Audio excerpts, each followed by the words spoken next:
Ô, Fernando, quais são os benefícios desse método? Você já falou aqui que quanto mais próximo da natureza, mais resistente a pragas, doenças, provavelmente são esses os benefícios, entre outros aí. Eu vou dar um exemplo bem prático. Há muitos anos atrás, eu estava numa reunião do Conselho Municipal de Meio Ambiente da minha cidade, e isso tem a participação de agricultores de larga escala, representantes da sociedade, né? E um dos agricultores, ele falou sobre a Helicoverpa armígera, que foi um inseto que surgiu, e na época, isso acho que tem mais de 10 anos, surgiu na Bahia, na região de Barreiras, Luiz Eduardo Magalhães, e estava destruindo tudo, comendo milho, comendo todo tipo de plantação. Os agricultores preocupados, nada matava a praga, eles eram no tempo do governo da presidenta Dilma Rousseff. Aí eles mandaram representantes e a presidenta mandou representantes da Embrapa irem lá para ver se achava uma solução, né? E eu conversei com um pesquisador que ele foi para essa expedição, o Amabílio, se eu não me engano, o doutor Amabílio da Embrapa. E perguntei para ele participou da expedição, né, foi testemunha ocular, e ele falou, quando chegaram lá, perguntou, mas não tem ninguém que escapou? Não tem nenhum produtor? Aí um dos agricultores falou, tem um aqui que não teve ataque. Então vamos ver o que ele fez.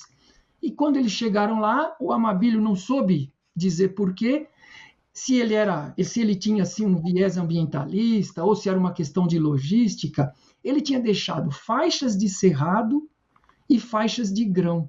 E ele foi um dos únicos que não teve ataque da helicoverpa. Provavelmente, pela diversidade ali dele, ele preservou áreas de cerrado nativo, isso criou os predadores naturais desse inseto. E ele não teve problema com a praga. Então, a resiliência se torna muito grande quando você tem a diversidade. A diversidade, ela traz estabilidade. A diversidade não é um fim em si. Quanto mais diverso, melhor. Não. A diversidade existe, o planeta criou diversidade de espécies para resolver processos.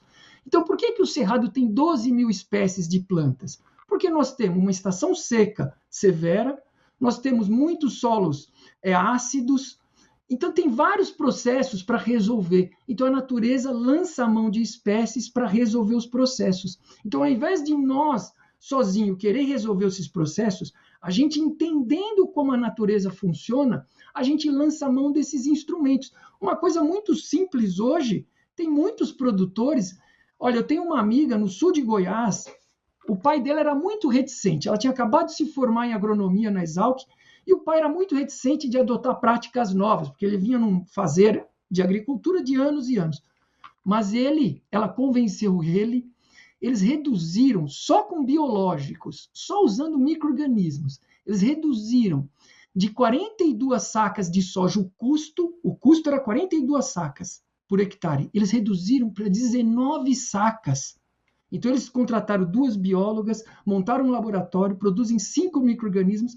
Esse é mais um exemplo do agricultor que está na transição agrícola. O que é a transição agrícola? São aquelas pessoas que acordaram e que viram, não adianta a gente usar mais defensivo, agrotóxico. Não, isso não resolve, isso só piora. Adubos químicos também são sais que matam a vida. Então, a natureza usa a vida há milhões de anos. E a gente viu que trazendo os micro-organismos, a gente traz diversidade para dentro do solo. Então, é uma maneira de mitigar os malefícios do monocultivo.